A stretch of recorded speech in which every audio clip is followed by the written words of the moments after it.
lướt cái sông plum môn kia lướt lướt cái tét xa ai mới cột bao cái tét xa luôn Happy birthday to you Happy birthday Happy birthday Happy birthday Happy birthday to you mình chụp đang hôm nay plum nhạc đang coi đào cái plum nhạc đang đào on rồi coi chả pol này vào đây cho lên nạp pol đang chỉ về vai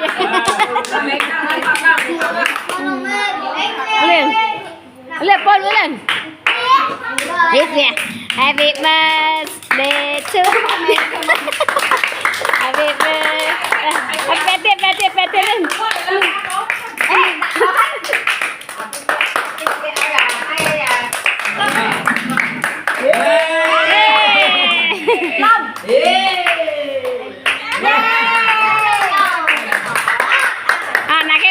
nhà cái tiết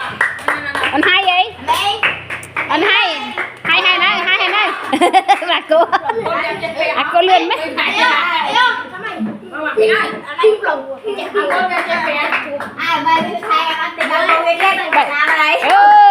đạp pol nam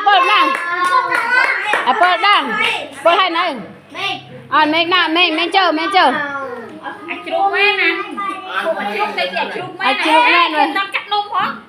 anh đã xong rạp mốt là mình thì hay nó hai tay dùng hai mấy là con đi mình plum một tiết mình plum năng tiết mình plum năng tiết đó mình plum năng tiết con giơ tay rồi con giơ môi tay cuốn đạp plum trên nào lại em đạp no căng man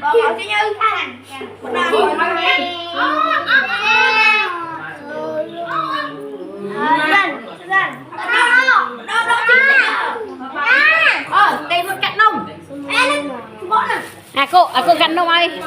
cắt nông ai kìa tục sân tư này anh đang anh đang ăn nhâm pink nè ăn nhâm chở như ăn nhâm pink ban anh đang chocolate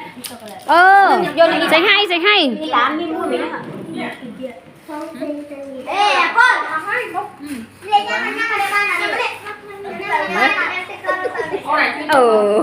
chưa đến đâu ấy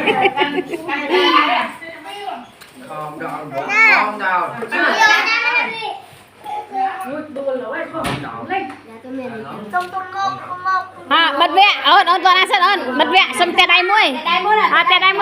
tè đai muôi